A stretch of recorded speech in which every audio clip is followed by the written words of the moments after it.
Morning students, कैसे हो?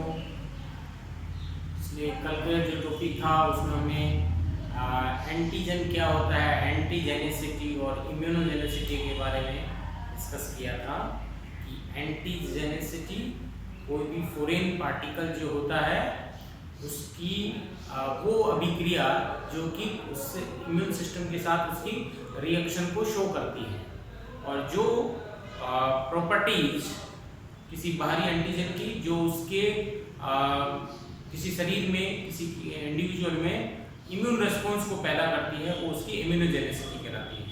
आज हम कुछ बात करते हैं, कुछ ऐसे फैक्टर हैं, कुछ ऐसे कारक हैं जो कि किसी एंटीजन की एंटीजेनिसिटी और इम्यूनोजेनिसिटी को इंक्रीज कर सकते हैं, बढ़ा सकते हैं। यानी वे कारक यदि उस केमिकल में, उस बाहरी तत्व में यदि होंगे तो वो बहुत ज़्यादा इम्यूनोजेनिक होगा। एंटीजेनिक होगा वो तो क्लियर है, साथ ही साथ वो इम्यूनोजेनिक भी होगा। कौन कौन से वो कारक हैं वो हम देखते हैं। कौन कौन से डिटर्मिनेंट हैं इम्यूनोजेनिसिटी के, यानी इम्यूनोजेनिसिटी के निर्धारक तत्व जो हैं वो कौन कौन से हैं, उनके बारे में बात करते हैं। तो पहला जो है वो है फॉरेन पार्टिकल्स, जेनेटिकली डिस्टिंक्ट और सेपरेट।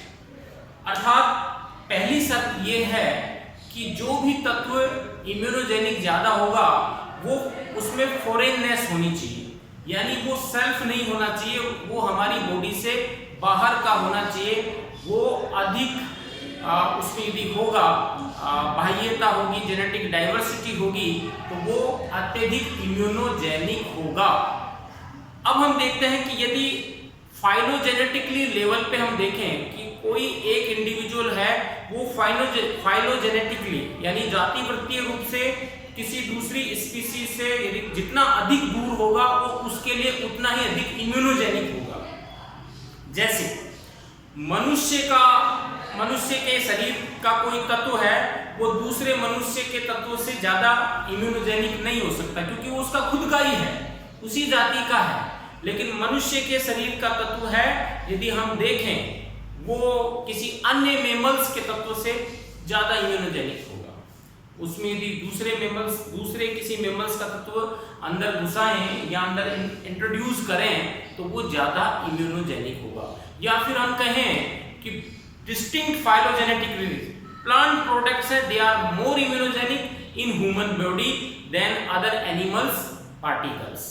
यानी प्लांट प्रोडक्ट्स हैं, बैक्टीरियल प्रोडक्ट हैं, वायरल प्रोडक्ट है, वायरस के प्रोडक्ट हैं, वो ज्यादा इम्यूनोजेनिक होंगे, क्योंकि वायरस हमारे से फाइलोजेनेटिकली काफी दूर हैं, जेनेटिकली डिस्टिंक्ट हैं, जेनेटिकली आनुवंशिक रूप से उनका जो संगठन है वो मनुष्य के आनुवंशिक संगठन से बहुत दूर है उद्विकास के क्रम में। इसलिए यदि फाइलोजेनेटिकली डिस्टिंक्ट स्पीसीज होंगी वो ज्यादा इम्यूनोजेनिक होंगी बजाय कि नजदीक स्थित जो जीव हैं। जैसे मनुष्य के पूर्वज हम बात करें प्राइमेट्स में, और जो एप है, चिंपांजी है, गोरिल्ला है, यदि इनकी बात करें तो ये मनुष्य के ज्यादा नजदीक हैं। इनके बॉडी का तत्व है वो इतना ज्यादा इम्यूनोजेनिक नहीं होगा बजाय के जो अदर एनिमल्स हैं एनिमल किंगडम में, या फिर बैक्टीरिया, फंजाई और माइक्रोब्स जो कि काफी दूर हैं ह्यूमन बीइंग से। तो वो फॉरेन पार्टिकल्स है वो होना चाहिए, अर्थात उसमें बाह्यता का गुण होना चाहिए, दैट शुड बी फॉरेन। पहली शर्त ये है। दूसरी शर्त है मॉलिक्यूलर वेट। कोई भी एंटीजन तभी वो इम्यूनोजेनिक होता है जब वो आकार में बड़ा होता है, उसका मॉलिक्यूलर वेट ज्यादा होता है। कितना ज्यादा होता है? ऐसा माना गया है कि 1000 डाल्टन से कम कोई भी तत्व है, पदार्थ है, वो इम्यूनोजेनिक नहीं होता है। 1000 डाल्टन से लोअर जो साइज है वो इम्यूनोजेनिक नहीं होता है, not immunogenic. Not only immunogenic, उसमें एंटीजेनिसिटी भी नहीं होती है, इम्यूनोजेनिक नहीं होता है। राइट? 1000 से ऊपर हम देखें 5 या 6000 मोलिकुलर वेट तक, उसमें एंटीजेनेसिटी होती है, यानी वो किसी न किसी हमारे इम्यून रिस्पॉन्स की कोशिकाओं से क्रिया कर सकता है। और यदि 10,000 डाल्टन से ज्यादा मोलिकुलर वेट का कोई भी एलिमेंट है, तत्व है, कोई केमिकल सब्सटेंस है, तो वो अधिक इम्यूनोजेनिक होगा, वो बहुत ज्यादा इम्यूनोजेनिसिटी प्रोड्यूस करेगा। 10,000 डाल्टन से नीचे है वो इम्यूनोजेनिसिटी प्रोड्यूस नहीं करेगा, अर्थात हमारे शरीर के अंदर इम्यून रेस्पॉन्स जो permanent memory B cells, T memory cells, T lymphocytes और साइटोटॉक्सिक टी सेल्स है वो प्रोड्यूस नहीं करेगा, इससे ज्यादा होने पे ही करेगा। जैसे हम देखते हैं थायरोग्लोबुलिन जो कि थायराइड ग्रंथि हमारे यहाँ गले में होती है, उसका मोलिकुलर वेट 6,69,000 डाल्टन होता है।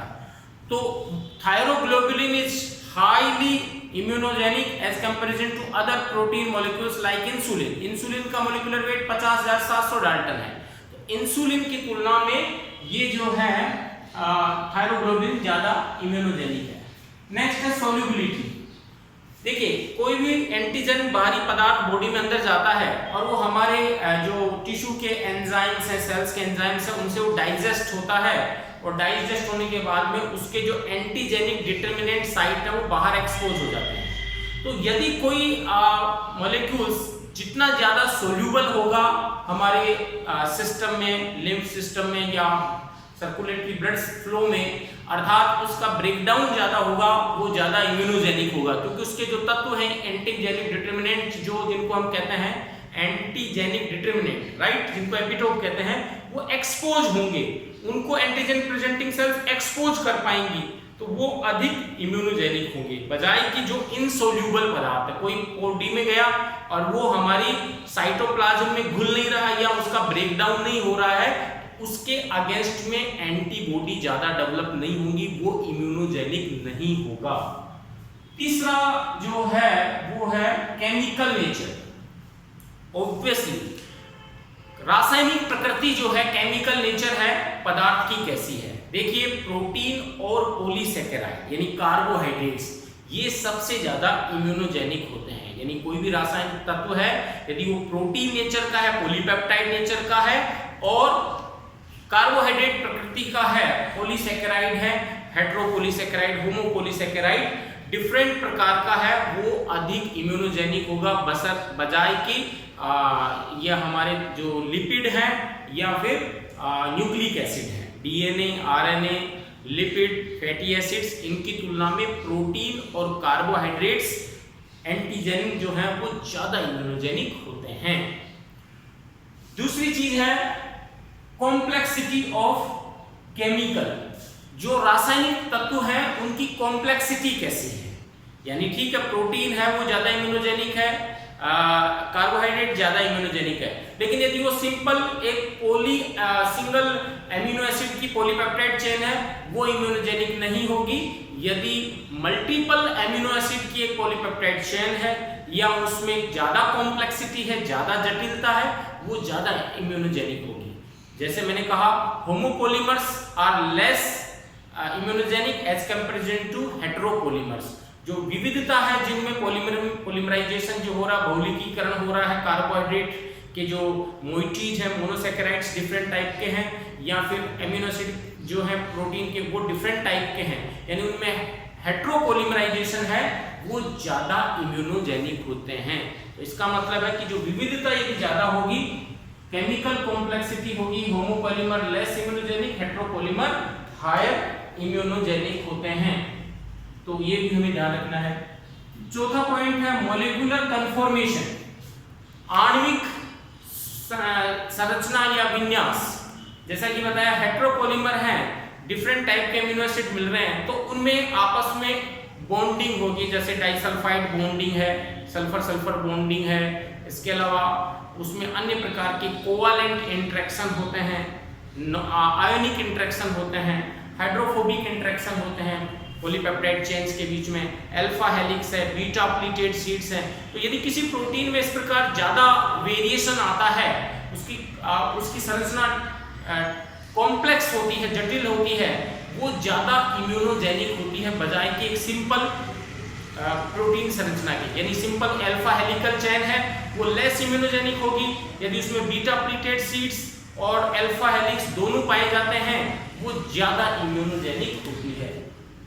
तो ये भी हमें ध्यान रखना है। स्पेसिफिक एमिनो एसिड्स हैं जिनके अंदर जैसे आपका जिसमें सल्फर है, थायोल ग्रुप जनरली पाया जाता है। तो ये ऐसे एमिनो एसिड जिसको हम सिस्टीन कहते हैं, वो यदि ज्यादा पाए जाते हैं तो वो ज्यादा इम्यूनोजेनिक होंगे। तो ये कुछ कारक हैं जो कि किसी तत्व को इम्यूनोजेनिक बनाते हैं। एक लास्ट है एडजुवेंट्स।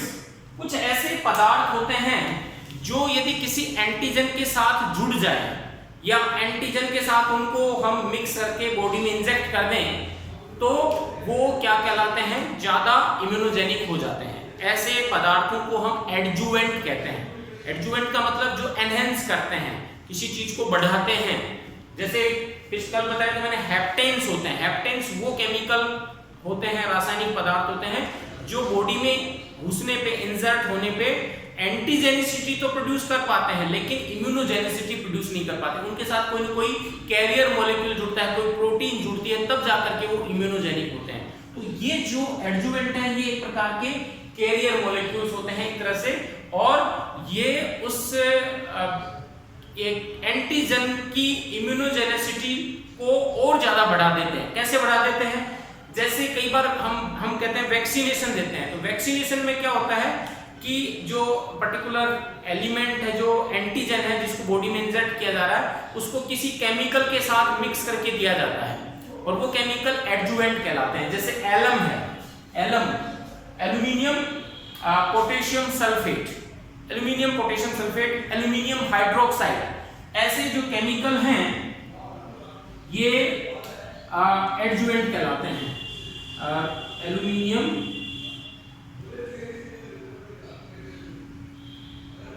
पोटेशियम सल्फेट, इसी प्रकार एल्यूमिनियम हाइड्रोक्साइड जो है हम उसकी भी बात कर सकते हैं। Aluminium hydroxide.